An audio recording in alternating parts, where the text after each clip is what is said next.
Hey Calculus AB, my name is Richard Merzoin, and in this video you will learn to calculate the area between two curves using different integral expressions. To start, you are given two equations.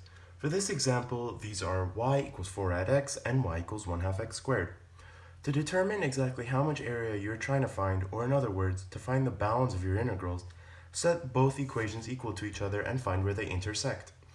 After all the math is completed, you will find that these two equations intersect at coordinate points 0, 0, and 4, 8. To set up the first integral, what you want to do is take the higher curve and subtract it by the smaller curve, as demonstrated by the three graphs.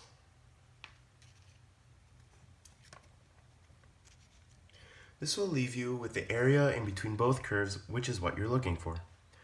Given that the x values of both intersection points are 0 and 4, these are your lower and upper bounds respectively. Inside the integral, you will place the equation that represents the higher curve first. In this case, that is 4 rad x.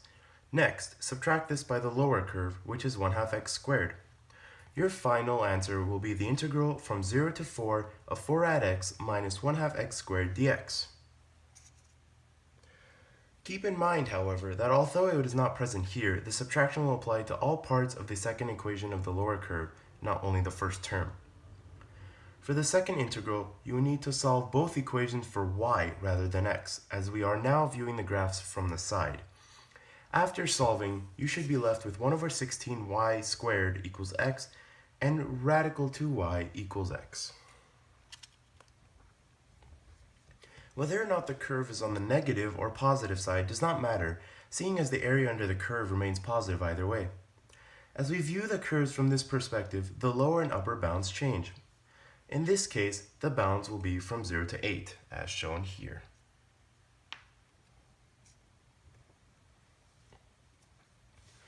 When viewed at this angle, radical 2y is now the higher curve, and 1/16y squared is the lower curve.